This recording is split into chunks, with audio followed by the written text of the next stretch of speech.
Hello friends नमस्कार बंधुगण आपण मान को स्वागत करछि आज एक नवा अपडेट को नहीं देखंतु आज अपडेट टी बीएसकेवाई नवीन कार्ड पाई एक बड़ अपडेट सामना को आसी जहाँकि मु आपण मान को ए विषय रे कहिबी या पूर्व छोट रिक्वेस्ट यदि प्रथम करे आम चैनल देखुथांती चैनल को सब्सक्राइब करी पाखर थिया घंटी आइकन प्रेस करी नोटिफिकेशन ऑल ऊपर क्लिक करंतु।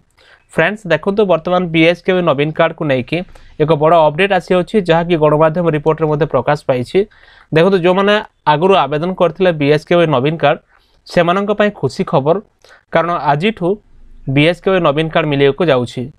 देखो बर्तमान कनक न्यूज रे एक बड़ अपडेट आसी अछि जहाँकि आज मिले बीएसकेवाई नवीन कार्ड शुभारंभ करे मुख्यमंत्री प्रथम पर्यायर खोर्धा संबलपुर वासी को सुजोग जो मैंने अच्छा खोर्धा माने पूर्व ओडिशा और संबलपुर जोटा पश्चिम ओडिशा ए दुईटी प्रथम सुजोग दिया जिवो।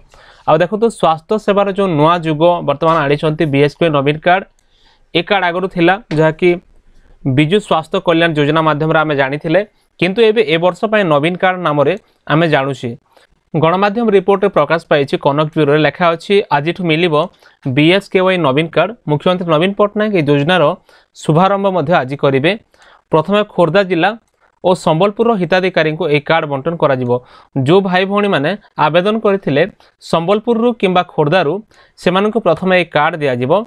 आ आज तार जो बंटन डेट आरंभ होईछि राज्यर प्रति ब्लॉक स्तर रे 100टी लेखा कार्ड बंटा जिवो। आगो को इलेक्शन रहउछि आ इलेक्शन पूर्व सरकार कोन करूछंती कार्ड बांटुछंती कारण लोक जानिबे ए कार्ड रे नवीन सरकार कोन करिया को जाउछंती। नवीन सरकार तांकर जो इलेक्शन प्रचार पाए मध्य कारण देखो कोड ऑफ कंडक्ट लागू होला परे कोनोसी प्रचार कार्य हुए नाही किंतु एटा गोटे वन टाइप ऑफ प्रचार कार्य भी हे पारे आ ता सहित कार्ड मध्ये लोके पाई जिवे जो मानकर कार्ड नथिला।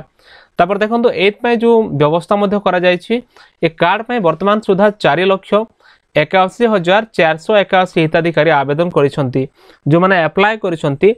अप्लाई करथे जो बेनिफिशियरी लिस्ट अछि 81,481 जन वर्तमान आवेदन करिसंती आ सेमानकर जांच प्रक्रिया वर्तमान जाय जारी रहिछि तांकर कंटिन्यू अछि सेमानकर वेरिफिकेशन करा जाउछि को माने योग्य आ को माने अयोग्य।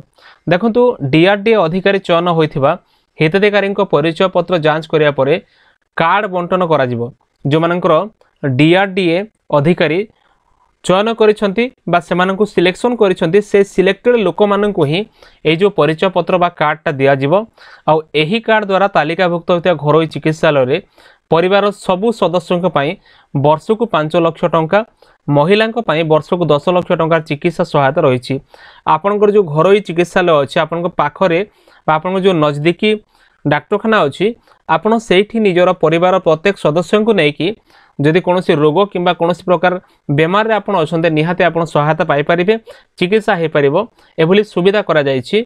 वर्षकु 5 लाख टंका आ जदि महिला हेथिबे ताले वर्षकु 10 लाख टंकार चिकित्सा सहायता वर्तमान मिले को जाउछि जहाँकि ए कार्ड माध्यम रे आगरु मध्ये एपरि घोषणा हेथिला।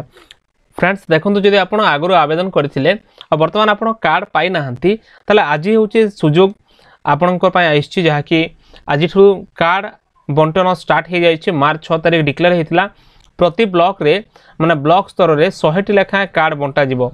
आपणकर जो राशन कार्ड अच्छी राशन कार्ड अनुसार आपणकर ए जो कार्डटा बंटा जिवो।